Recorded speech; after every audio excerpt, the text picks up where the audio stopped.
Breaking news today on Sekulow as the deep state turns on President Biden. Keeping you informed and engaged, now more than ever. This is Sekulow. We want to hear from you. Share and post your comments or call 1-800-684-3110. And now your host, Jordan Sekulow. So Axios has uncovered an internal State Department memo blasting President Biden and the U.S. policy on the Israel-Hamas war.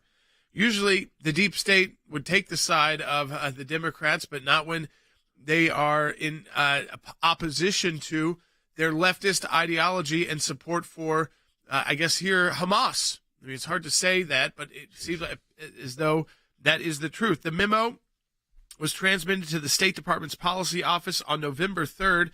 It opens by noting that there were recent atrocities committed by Hamas on October 7th, a reference to the Hamas attack on Israel that killed 1,400 people and ignited the war. But the memo, signed by 100 State Department and USAID employees, urges U.S. officials to reassess their policy towards Israel and demand a ceasefire in Gaza. Without offering a specific example, the memo accuses President Biden of, quote, spreading, get this, misinformation in his October 10th speech supporting Israel. That was a speech 3 days after the attack, before Israel had even formulated a plan, Dad, on how exactly to respond to this atrocity. You know, it's interesting because the State Department spokesperson said that the State Department is proud that there's an established procedure for employees to articulate policy disagreements directly to the attention of senior department leaders without fear of retribution. This was made to the President of the United States. This wasn't some office, supervisor. This was the sitting President of the United States. I'd get rid of these people. I don't understand why we're allowing in the State Department, for instance, and Homeland Security, these, agents of Hamas.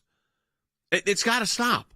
And if we don't clean it out internally, now you got the deep state not turning on President Trump, turning on President Biden. It's the same scenario over and over again. The statement understands, we understand, we expect, we appreciate that different people working in the department have different beliefs about what the United States policy should be. Is there really a different policy on Hamas and Israel? Are we really going to buy into this moral equivalency that's going on? Do we really believe for a moment that what the university presidents who have not spoken out to protect their Jewish students or pro-Israel Christian students on their campus, what do we call them other than, no backbone? Now, we're going to announce a win in a few minutes in the next segment of the broadcast. And it's important because when these students are being harassed, they can call the ACLJ for help and we get results. But these presidents of universities are not speaking out. Anti-Semitism is the highest in our lifetime. And I thought about this yesterday. My grandparents lived through the Holocaust. A lot of my family did not. My father and mother were the sons and daughters of people that either were in the United States already and safe or had relatives that were killed in the Holocaust. Their grandson, me, I never thought I would see it in my lifetime again. But here it is.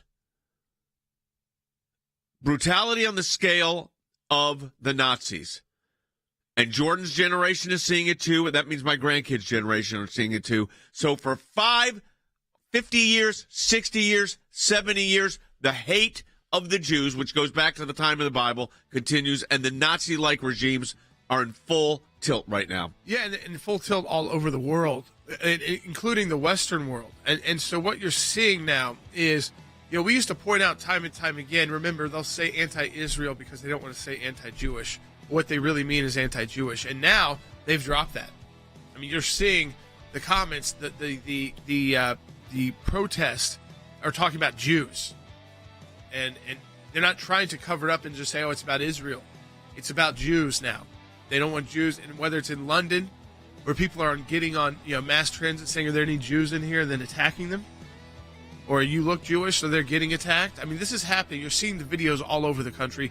We have to fight back. We have to stand back. Of course, again, with our Faith and Freedom Drive, you could double the impact of your support to the ACLJ as we fight back here in the United States and around the world. ACLJ.org. Following their brutal terror attacks on October the 7th, Hamas, they took over 240 hostages, families of hostages. They joined House Republican leaders at a press conference where Doris Lieber, the mother of a 26-year-old hostage, Guy Alous, made this heartbreaking plea for help. It's been 30 days. Every day is like eternity to me. I'm part of your people. You're part of Israel, and America has been like the best allies, and I'm so proud of being an American, being an Israeli as well. But I do need you now. The executive director for the American Center for Law and Justice, our friend Jordan Sekulow, is with us. Doris, let's talk a little bit, if we can, about what happened with your son, and have you heard anything? What I'm hearing now is a lot of mind games. I got a clip from the Al Jazeera News, a Hamas guy with a kafia, so he's not identified, says that Guy was actually killed in a bombing, an Israeli bombing in Gaza. I then get another call that says the exact opposite, that Guy is on the top of the list and he'll be rescued like in any minute, and I should just immediately give all the information, including his ID, his passport picture, any, identifications. And of course I do that, and later on I discover that it's just another mind game, and yeah, that's continuing the torture.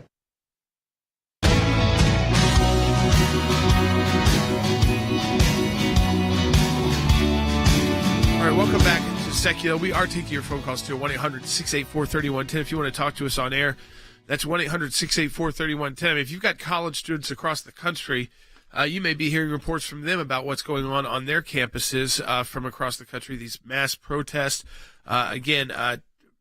Some led by professors, some, again, supported by schools or schools looking the other way. Today, we are filing 4 major appeals to the United Nations demanding international action for the hostages that you met that were with us last week in Washington, D.C. We could be representing as many as 120 more hostage families as of this week as that team returns to Israel to speak with them. But we're also fighting anti-Semitism right here at home in the United States. And this time it's at Rutgers University in New Jersey, where, again, you see the all-out assault and attack on Jewish students. In an unprecedented way, to where the SBA was sanctioning a Jewish student who simply was on the SBA, the Student Bar Association, who simply spoke out and said, hey, these pro-Hamas, pro-Palestinian groups are making statements that are not only wrong, but hurtful, put me in fear and jeopardy and other Jewish students in jeopardy, and they were going to expel him from the Student Bar Association until the ACLJ came in. We sent a demand letter to the, let's put it up on the screen. This was to the university, and this is what we received back. And it was, in essence, I won't read the whole thing, is that the SBA has been suspended, pending a full review. There it is. I'm writing to notify you that the SBA has been temporarily suspended. No further actions or meetings will take place until further notice. This means that our meeting tonight will not be taking place, including the vote on the budget and swearing in of new members. No SBA business will be conducted until we communicate otherwise. So a huge win for that student. The SBA went after him. We went after the SBA with Rutgers, and Rutgers disbanded the Student Bar Association. It's important that we do that. If you are a student having these problems, call the ACLJ. In order to meet all of these legal demands that we're having, whether it's at the UN, whether it's for students, whether it's in lawsuits that will be filed, we've launched our Faith and Freedom Drive, as you know. Your tax-deductible gifts will be doubled, dollar for dollar, through the ACLJ's Faith and Freedom Drive today. Go to aclj.org to donate today. You also can become an ACLJ champion with a recurring monthly gift. So when you make your gift, it's doubled.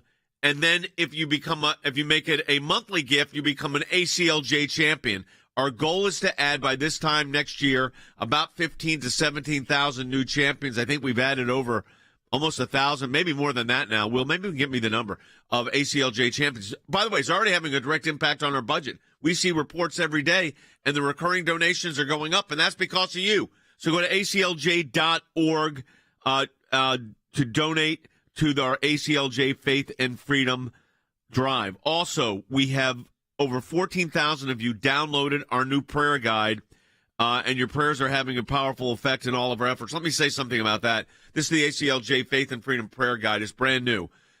We encourage you to download it. We've had about 70,000 of the prayer guides, maybe 80,000 of these prayer guides already downloaded for the ACLJ. But let me tell you something. We need your prayers, folks. Let me tell you, we had a week of meetings, and Jordan was there. It's very intense. It's very emotional. It's spiritually draining to see what these people are going through. There is a real possibility that we're going to have by the beginning of December, which is just a couple of weeks, a major series of European meetings in both Brussels and in Strasbourg, France, at our ECLJ there, with members of parliament, leaders of the community, and faith groups. It's going to be trying to make sure these hostages can get free, putting on international pressure. We are also working on other avenues, including working with the Qataris. We've already had a meeting there. All of that to say, your support's making a huge difference. Continue to pray for us. Ask for that prayer guide. Support the work of the ACLJ at aclj.org. We're also going to take your phone calls today at 800-684-3110. In the next segment, we're going to get into this filing we've done at the ACLJ. But in the interim, we talked about this internal memo, which is absurd. We talked about last week the Homeland Security person that was pro-Hamas, that is an adjudicator for asylum and refugees, and condemns Israel and praises Hamas. We've talked to you about the students. What about the U.S. strikes against the strikes that are being obtained by United States military bases in the Middle East? I think the number's now, 52? Yeah, it's close to 52, with traumatic brain injuries, and our response has been to knock out 2 empty warehouses. That's the problem with all this, Jordan. Yeah, so far as you see, the responses it just doesn't seem even proportional. And you see continued attacks, 56 attacks on U.S. troops and bases within this region. And I know the Biden administration is trying to play this game, Dad, where they're trying not to connect this directly to Israel and Hamas. Because they think that if that's done, then you're going into at least a regional war, if not a world war situation. So they're trying to keep it quieter.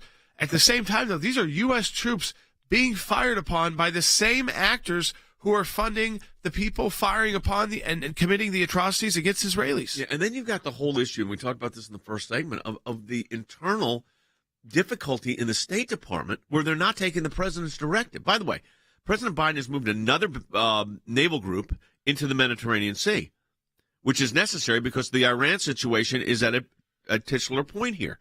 But let me just tell you something. And I'm glad he's done that. But if you got State Department personnel sending letters of protest to what the President of the United States, who constitutionally is the one who sets our foreign policy, constitutionally is the one that does that, fire these people. Get rid of them. They're not following the leadership of their government. It's fine that they could have different opinions, but when they're starting to criticize the president's foreign policy plans, our enemies love this, folks.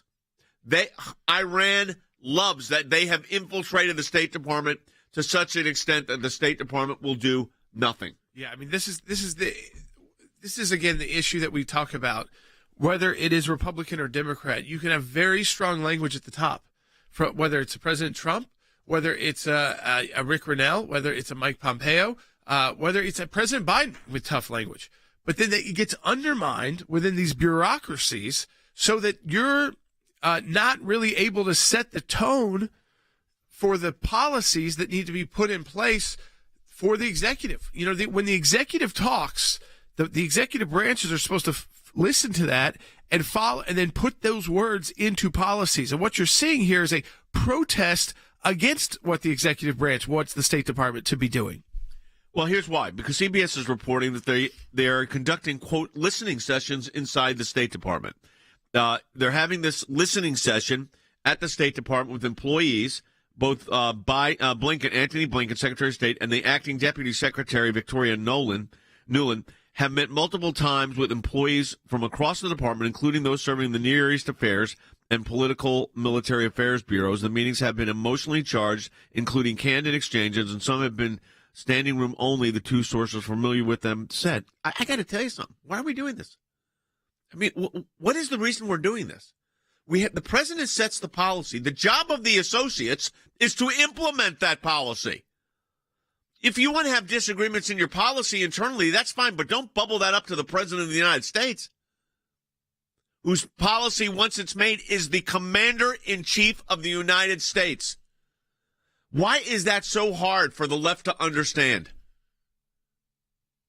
That they will not recognize this, but they're undermining our capacity and our capabilities. And what really has me concerned here, Jordan, is it is a continual grind in impacting international diplomacy. The CBS is reporting that they are hosting these listening sessions at the State Department that they're having with employees in Washington, both Blinken and the acting Deputy Secretary Victoria Nuland.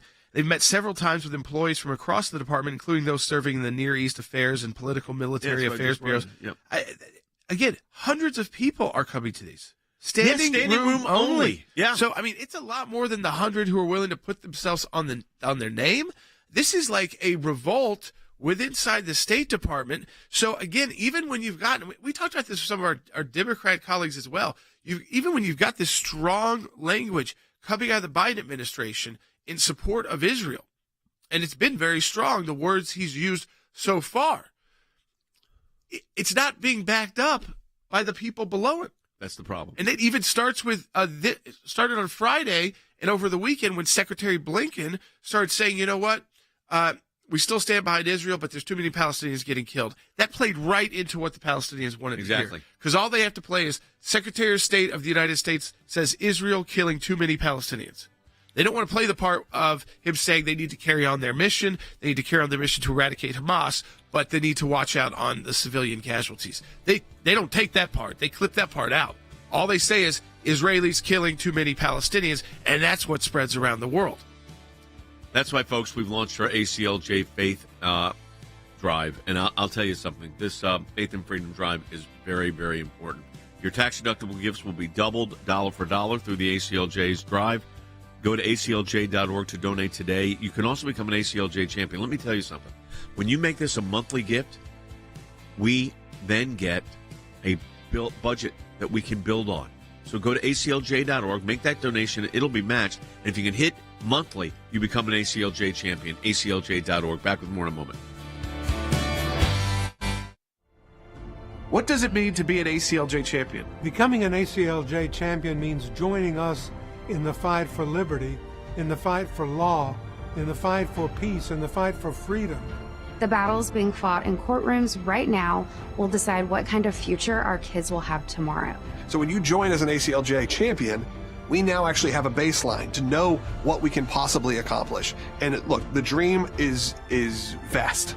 Being a champion means that you get to come alongside churches who are being zoned out of properties, who are being forced to obtain liquor licenses simply to operate, coming alongside students who are being told they can't read their Bible in school or even bring it. Becoming an ACLJ champion allows us to take on more cases internationally. In places where Christian persecution is happening on a daily basis. The need for the defense of these Christians is overwhelming, and we can't do it without you. Becoming an ACLJ champion means getting into a fight with deep state elites who are attacking our school children, who are attacking pro-life Christians. We have lawyers right now winning in courtrooms across the world, but none of it would matter without the ACLJ champions. Simply put, we don't win unless ACLJ champions continue to step up. We can't do what we do without you. By becoming a monthly donor, you can become a champion of life. A champion of liberty, a champion of freedom. Please join us. Please join us. Please join us. Become an ACLJ champion today.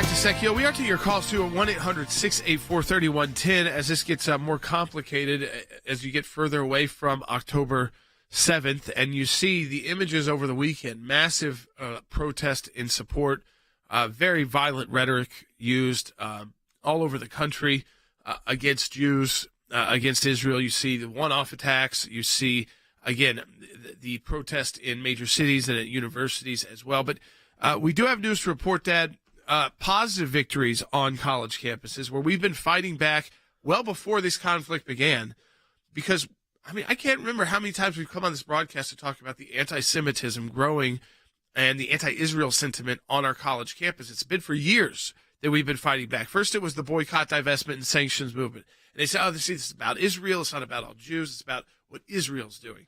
And now it's gone to another level. Jewish students are being targeted on major college campuses all over the country by these activist groups, and they're trying to get them in trouble, either get them... Here they wanted him impeached. Yeah. So we had a student that was on the SBA, and he saw these horrible things being said about himself and other Jewish students and what Jewish students were doing, and he raised a protest, and they said, you violated the rules of the SBA by letting people know who were saying these awful things, which, of course, everybody knew who was saying the awful thing. They were going to throw him out. Well, the American Center for Law and Justice went to work. Go ahead and put on the screen. This is the letter that we said, demand letter, alleging violations of Title VI. The letter, by the way, is 9 pages long. I'm happy to report that after we drafted our demand letter, the SBA, this is a big deal, the Student Bar Association at Rutgers has been suspended. And it says no further actions or meetings will take place until further notice. This means that our meeting tonight will not be taking place, including the vote on the budget and swearing in of new members. No SBA business will be conducted until we communicate otherwise. It says, do not use the SBA group meet for any SBA business purposes. If you're unsure what that means, contact these people. And then it's signed by the president of the SBA. That was because the school made them send that out. So that's a positive win. We have also sent out a Freedom of Information Act request also as well, Jordan, that has gone out as well. Yeah, that's right. This is, again, going to the State Department about the money that's gone into Hamas. You remember they talked about the humanitarian money, and we've talked about the fact that even Israel has tried to deliver. This is interesting. Doesn't get hardly reported. Yeah. But there have been areas where these hospitals have run out of power, and Israel was actually dropping off. This shows you the difference between Israel and Hamas. Gas and power sources to those hospitals in Gaza that they know underground are being run of the Hamas territories. But they still want the people in the hospitals to have to be safe. And you know what the Hamas people said? Don't go out there. Don't trust the Jewish gas. Fuel. Right. So there they go. They give them, literally, the IDF risked their life to give them the fuel so that they could go out and get it and turn their hospitals back on, and Hamas won't let them. Hamas they have no regard for the Palestinians. No. You're kidding yourself. The more Palestinians that die, the better off the more they children that die, the more that they can videotape or at least appear to be dead, because a lot of these videos they send are fake, and you can see it. Yep. It gets exposed a lot in especially in the time of social media, where you'll see someone who's playing a dead body, and then you're watching the video, and then the guy that sits back up. Right. And it's like, oh, no, look this way, look that way, cry this way. Again, how many countries would risk their soldiers' lives to go in and provide that fuel, but then how many groups, legitimate groups, would say, no, we can't use it for the hospital because the Jews sit that over. That can't be trusted. So we'd rather the children in the neonatal unit, if there's actually any children in that neonatal unit, which we don't know if there are, not have that power source. In our book, Rise of ISIS, that we wrote in 2014, that was a New York Times bestseller, there are 3 chapters on Hamas. Our director of policy, Harry Hutchinson, and a couple of our team are going to update this, and we're going to get this out into a digital book right away. I'm hopeful in the next 2, probably after Thanksgiving, on who Hamas is, what they've done, and then update it as to what they're doing now, because what's happened now is they've morphed into even more of an Iranian proxy. So that is coming. I also need to announce that we are filing today with the UN Working Group on Enforced or Involuntary Disappearance for 4 of our hostage families, clients that we represent. Now, that starts a process where the UN is on formal notice, number one, of the hostages legally. Two, they have to reach out to the governing power, which in this case will be Hamas. I'm not expecting an answer from Hamas, by the way. But what I'm doing is I'm putting the UN in a vice where they have to do action, and they can't just do one-sided statements anti-Israel. And I think what you're going to see, I'm hopeful here, is that we may have as many as 120 of the hostages. That's basically all of the Israeli hostages except for the military hostages and the 30 or 40 that are foreign nationals, not Israelis. We may well have them as clients by the end of the week, or certainly by Thanksgiving, I would say. And we're going to file 121 of these, or 120 or 80, whatever the number is, with these agencies and continue to press at the UN. At the same time, as I told you, we're looking at a move in Brussels with the Council of Europe and in Strasbourg with the European Parliament. And by the way, both the Council of Europe and the European Parliament has condemned Hamas, Jordan, as a terrorist organization. That's right. That's because of the work of the ACLJ and the European Center for Law and Justice. And we have this question coming in. I think it's interesting, too. Gary on YouTube, who wrote in, whatever happened to the policy when the United States does not deal with terrorist or terror organization? Why do these people calling for ceasefires blame Israel for striking back? 2 points there. One, Dad, we've seen this disconnect where now inside the State Department diplomatic talk, you can separate a terrorist group political leadership from their militant leadership. And that's what they're trying to do with Hamas. Their political leadership lives in Doha. Their militant leadership lives in Gaza. And they're saying those are the terrorists. The political leaders are trying to, run a territory. Of course, they don't actually live in that territory, and that there's some kind of separation there, and that we need to, even though Hamas is in control, still provide humanitarian aid to these people who elected Hamas. But who's in charge of that aid getting out? Of course, it's Hamas. So that does raise a question of, usually you would not support any kind of aid or assistance to a terror organization, even humanitarian aid, because you know that humanitarian aid, 99% of the time, is not going to actually reach the people. The second part of your question is, why do these people calling for a ceasefire blame Israel for striking back? Dad, Hamas knew if they carried out an attack this brutal, and it worked, and it did, that Israel was going to respond in a way that it'd be very difficult for them to counter. They brought this on the people of Gaza. The people of Gaza should be blaming Hamas. None of this would have happened if Hamas didn't go in and kill 1,400 civilian Israelis in a day. None of this would have happened. So if you're going to blame anyone living in Gaza, you need to be blaming Hamas for this. Folks, we are handling this at the UN. We are handling it through multiple international diplomatic channels in the United States, through embassies and ambassadors. We have 10 lawyers working on this right now. That will expand, and that's where you come in. We are almost at the halfway point of our Faith and Freedom Drive. I guess we're probably third of the way in there. Go to ACLJ.org, the Faith and Freedom Drive. So go to ACLJ.org/Faith and Freedom and make your donation. It'll be doubled. But also, if you can add to that donation by saying, you know what, I'm going to make that $30 gift or whatever the amount is every month. You just press recurring or monthly. You become an ACLJ champion. And let me tell you what Logan and me and Jordan are trying to do. That's a foundation of our work. We have 15,000 champions right now. We really want to get to, we're closer to 17,000 now. We want to get to 30,000 by this time next year.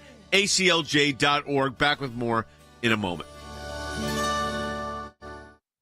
We're at a moment in history we prayed we would never see again. We're experiencing global attacks on our faith and our freedom that we haven't seen in generations. What we are witnessing in Israel could be the precursor to a second Holocaust.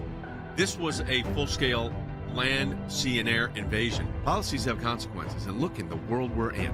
Russia's fighting with Ukraine. China about to invade Taiwan. The Middle East imploding. Here at the ACLJ, we are uniquely positioned to meet these evil attacks head on. We've assembled an elite legal team in our offices here, in Jerusalem, and around the globe, all thanks to you, our donors. In order to meet legal demands of historical proportions, today we are launching our Faith and Freedom Drive. Your gifts will be doubled, dollar for dollar. We need you now more than ever. The country needs you, the world needs you, and Israel needs you. Have your gift doubled through the ACLJ's Faith and Freedom Drive today. Go to ACLJ.org. Keeping you informed and engaged. now more than ever. This is Sekulow. And now your host, Jordan Sekulow.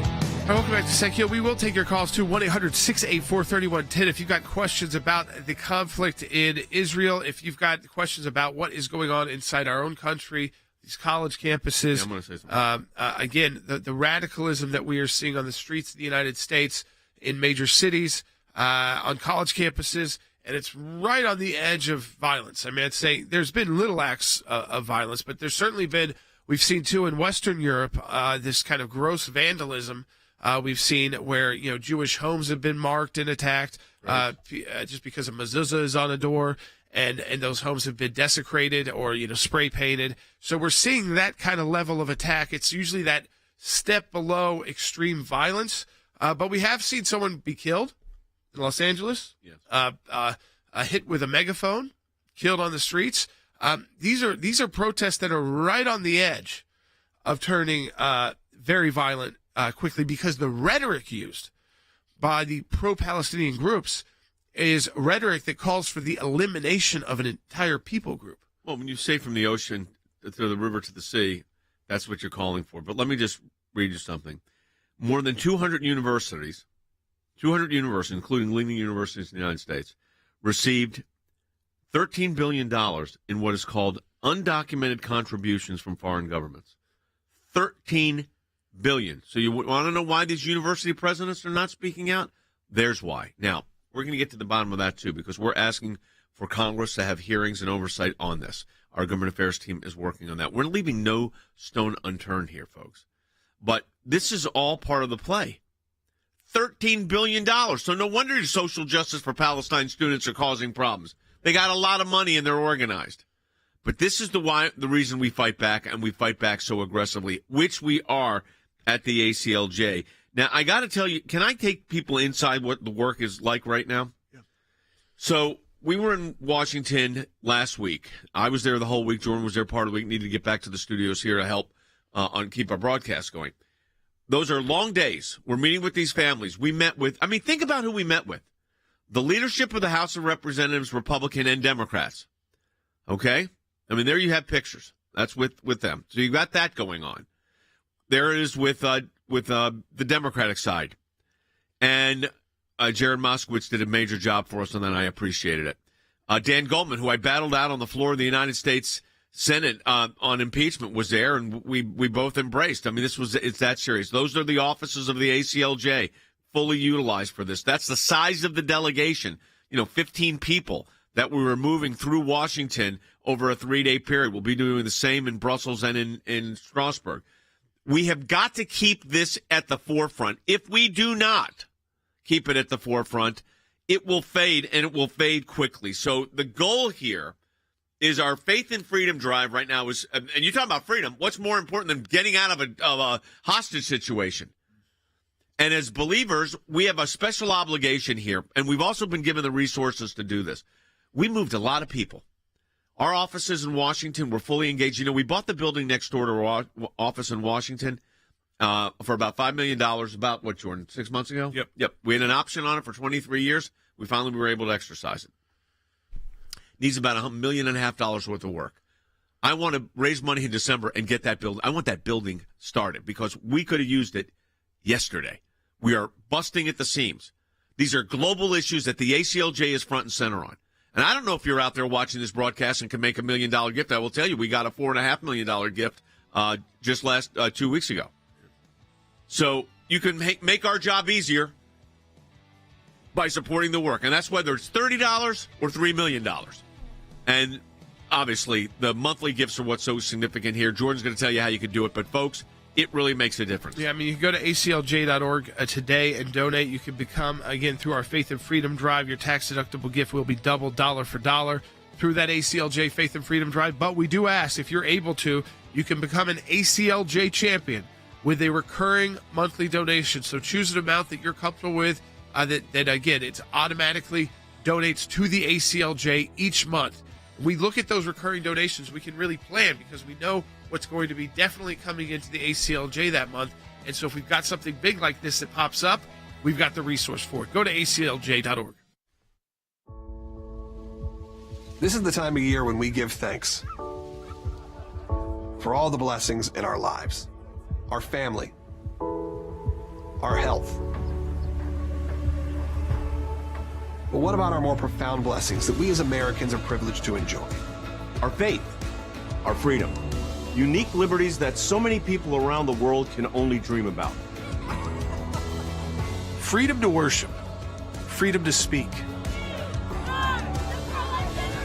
They are fragile freedoms that must be vigorously defended. And we've witnessed the attacks on faith and freedom on a global scale. It's time to take a bold step. To join us in the fight. To join us in upholding the Constitution. And to defend the freedoms you hold most dear for your family, for our country, and for the world. Go to ACLJ.org to support our faith and freedom drive. This time of years, we're giving thanks, celebrating our liberties that we have in the United States. We also see those liberties are under attack. Freedom to speak, our freedom of religion. Victories that we have won over decades are being refought again in courts and in the halls of Congress, in international institutions. We're seeing, of course, the conflicts raging around the world, not just in Ukraine, but now in the Middle East and our ally, Israel, which is so important to so many of our ACLJ supporters. So our liberties here at home, you know they're under attack. Our friends, our allies around the world are under attack as well. That's why this Faith and Freedom Drive is so important for you to donate. Dollar for dollar. You donate, we match. Dollar for dollar, each donation. This is an important time, the most important time, to support the work of the ACLJ.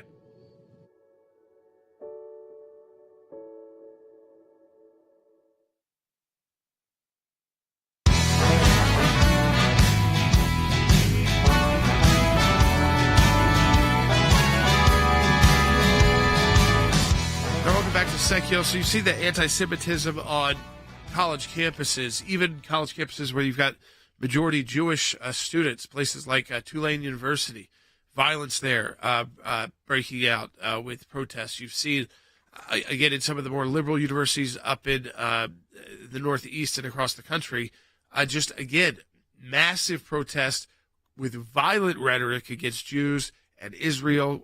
One in New York over the weekend that was calling for an intifada from New York to Gaza. I mean, so think about that. That would be a terrorist uprising, a violent uprising supported by these groups from New York to Gaza. So what's in between there? All of Europe and most of the Middle East. I mean, so this is what, again, these radicals have now moved to the point of advocating for extreme violence. This is not about discussing some peace talks and some land swaps and living together in a kumbaya moment. This is about the destruction of Israel now. They finally actually, I think, they still cover themselves up with a keffiyeh because they're all cowards that don't want to be recognized. They're still too scared that they'll lose their jobs or their careers, or they'll be, again, in the United States. They mask themselves up. But the truth is, they're now letting their true views be known about how much they hate Jews. But the college campus presidents are saying nothing. They have no backbone. They're acting like a bunch of wimps. And Harry, you've been in the academy for a long time. This problem on the university campus is very serious. It's very serious, and it's been coming home to roost for the last 20 or 30 years. I think the evidence is absolutely clear that evil runs through the human heart, and it now runs through campuses from New York to California, from Washington State to Florida. I think students have allowed their minds to be both coddled and simultaneously poisoned with rhetoric and ideology that is evil, even beyond the evil that the world experienced through Nazism, because what we are seeing is an embrace by students of absolute evil, and they're absolutely proud of it. So if you look at the events at Rutgers University over the last several weeks, we can now find clear and unmistakable evidence that the Rutgers students sympathize with caging toddlers or other types of misconduct. After, for instance, Hamas was designated a terrorist organization, by the way, that was fueled by the rhetoric and the theology of the Muslim Brotherhood, right. It unleashed a brutal attack on Israel. Rutgers students, however, like the students at Harvard, like the students at MIT and the University of Pennsylvania, drunk on the notion of victimhood, they have decided to stand with and to defend Hamas rather than the Israelis who were savagely killed. And they're now claiming that the videos that are circulating, which prove the terror, which prove the savagery, that is simply Israeli misinformation. And so we have a client at Rutgers University who stood up to those claims, and guess what? He was attacked as supporting discrimination. He was attacked as opposing, for instance, the trans agenda.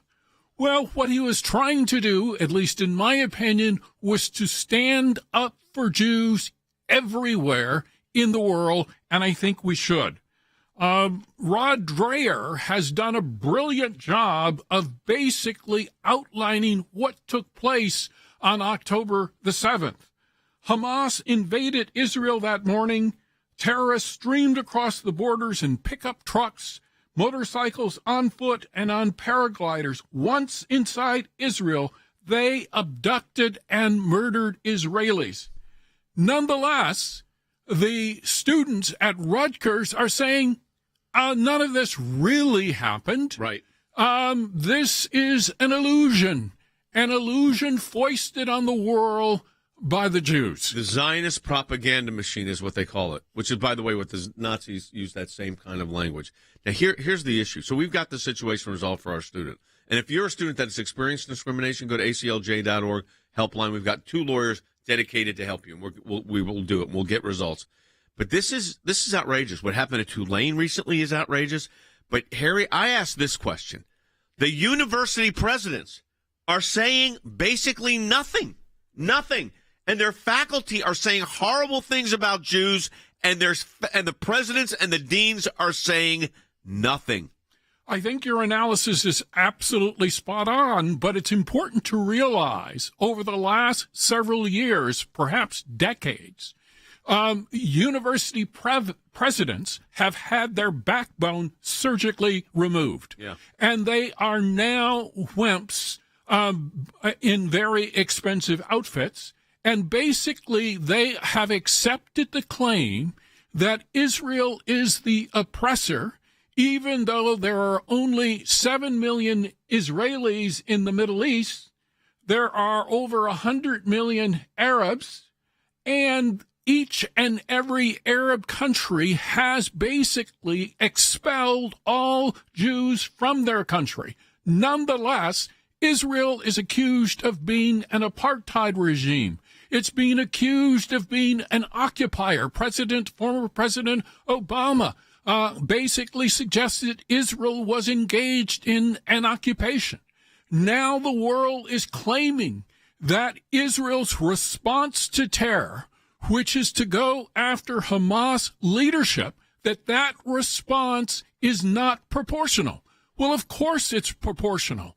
If you saw the pictures, if you heard the stories, what Israel is now doing is it is absolutely proportional, and I think Israel has to root out Hamas and its leadership. Which they're doing militarily. There's going to be, so the ceasefire cannot happen. By the way, I want your reaction to all of this. We're opening up our phone lines now. 1-800-684-3110.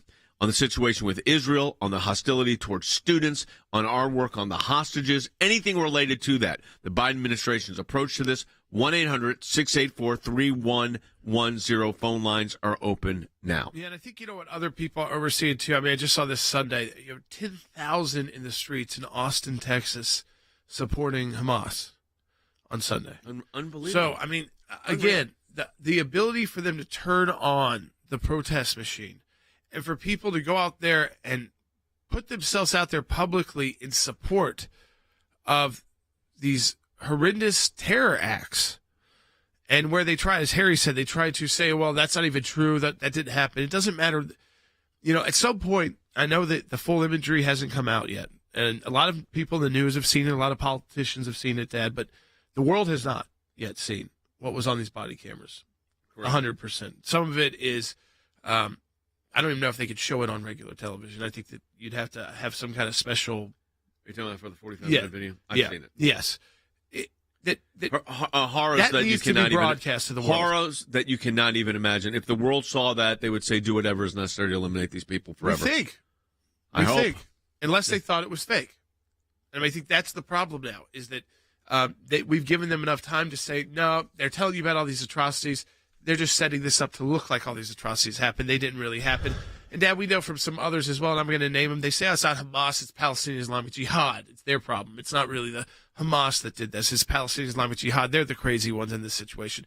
But the truth is, I think until that video is able to get out to those who could stomach it, and by the way, all those protesters, like the 10,000 in Austin, they should be forced to watch it before they go stake before another protest, because they should know who they're protesting for.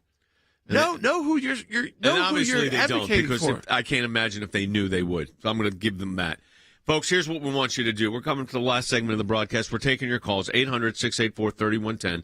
Any of the topics we discussed are open for you, 800-684-3110. We continue our fight, and our faith and freedom drive is in full gear. We did not know when we launched this we would be in the middle of this Israel thing, but faith and freedom are really at play here. Today, we have filed 4 major appeals to the United Nations demanding international action for the hostages. First time that's been done. We could be representing as many as 120 more hostage families this week into next, and we will then be filing those. You know about the anti-Semitism here in the United States. We just announced the win at Rutgers University. In order to meet these legal demands, we've launched our Faith and Freedom Drive. Your tax-deductible gifts will be doubled dollar for dollar through this ACLJ Faith and Action Drive. So I encourage you to go to aclj.org/faith and freedom and donate today. You can also become an ACLJ champion. This is very important, with a recurring monthly gift. Many, many of you, dozens of you, 50, 60, 70, 100 of you are doing that a day. If we keep that up for a year, we will double the number of ACLJ champions and have close to 30,000 by this time next year. aclj.org/faith and freedom. We'll take your calls at 800-684-3110 coming up next. Jonathan, you lost your brother. Your brother was captured alone. Have you heard anything? Not really. 10 days after the 7th of October, the IDF told us that he's apparently been kidnapped. I mean, there is no certainty about this, so we are still hoping for some information about his condition, about his whereabouts, but nothing more. Jordan, I love what you and the ACLJ are doing. I'm glad you're involved in this. Israel, really, in many ways, this is a fight for its survival, and I can totally sympathize with these families, just wishing that the hostages were the only issue that Israel has to deal with, but that's not the case. This is torture for these families, and they didn't want to be in this situation to where they're having to decide, if should I be advocating for my family member, or is that going to lead to a larger conflict like you just talked about with these other conflicts? But what I've seen on Capitol Hill, what we saw from Republican leaders, we saw from Democrats as well, is bipartisan support for these families, whether they were Israeli families, Israeli American families. And I think what we can see is that members of Congress, and what the ACLJ is going to do is take this to the UN as well. We're going to work to do everything we can to get Doris that answer, to get that first answer. Mm-hmm. Is her son alive? That's the first question these families have. Where is my child? Are they still alive? And can we reach them? Jordan, keep up the great work you and the ACLJ are doing. And I'm praying for your families, and I'm praying that Israel wins the war against radical terrorists that, just want nothing but to kill, take hostages, and it's just tragic all the way around. Our prayers are with you. Thank you both.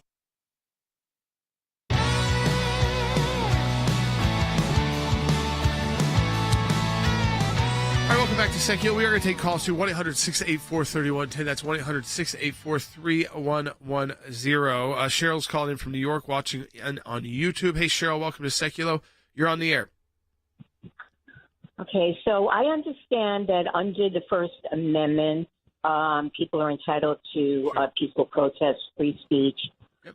In light of what is happening, and I live in New York, so it's protesting every single weekend and almost every day.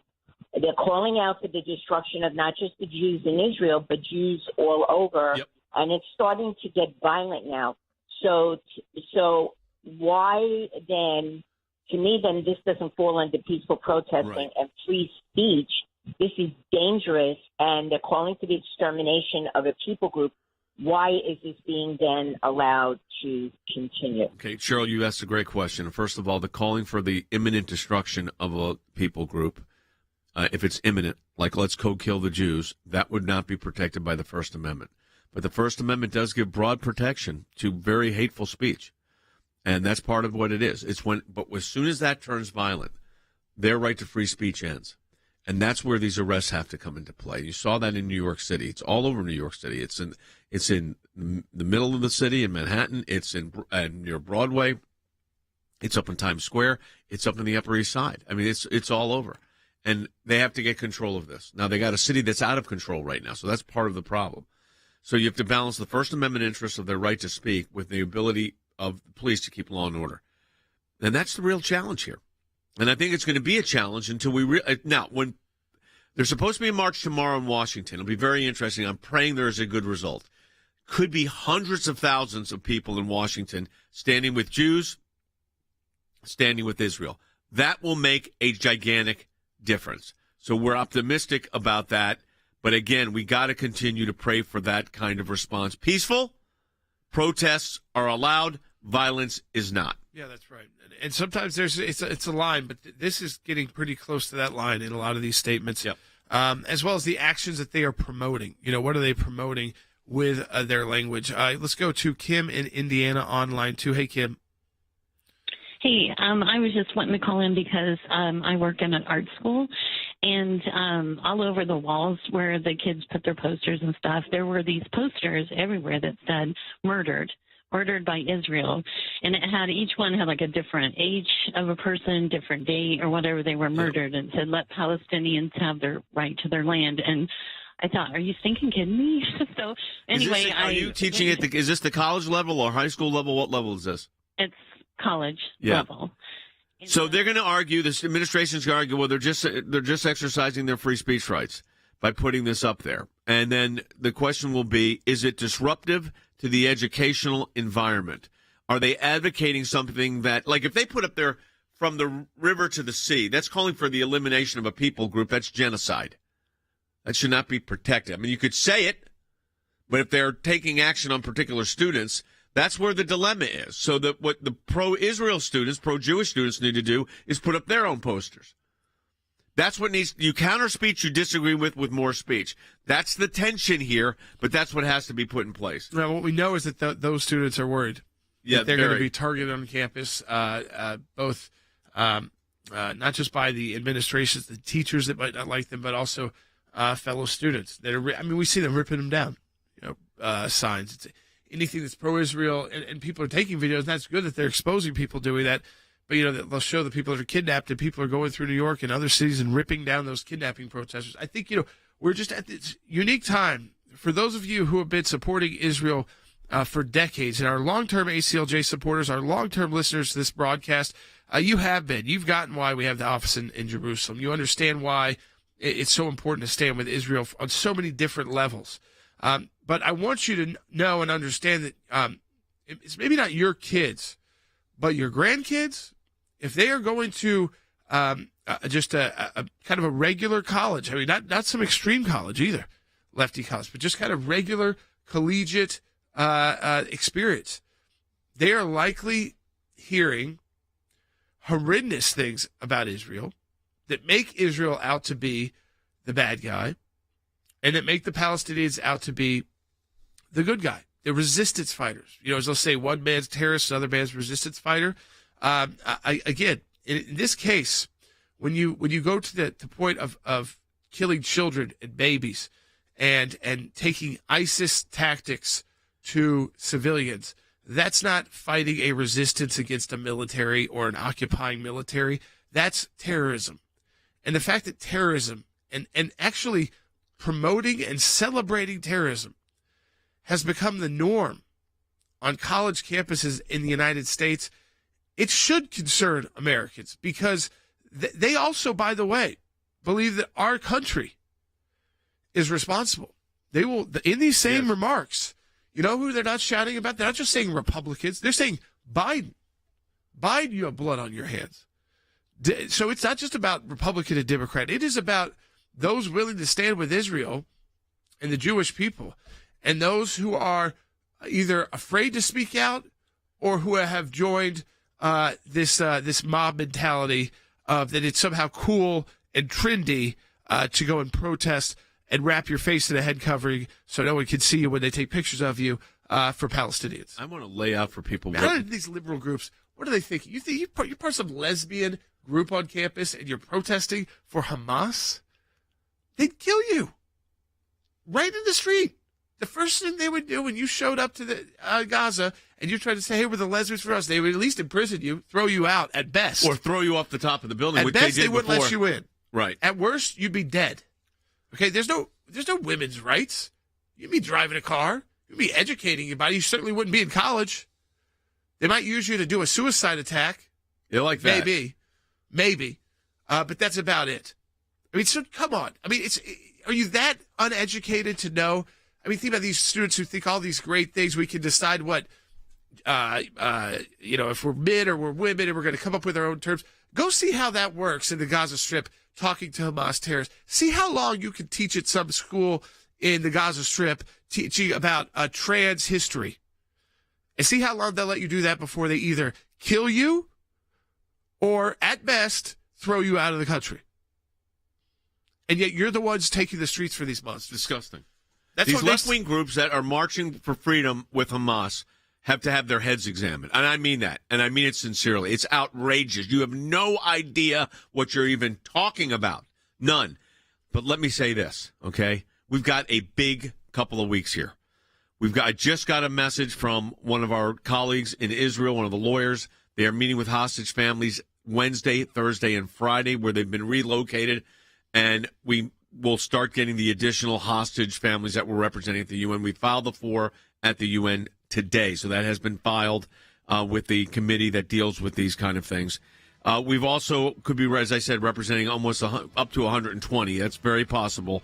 We're fighting anti-Semitism here. We have the win at Rutgers.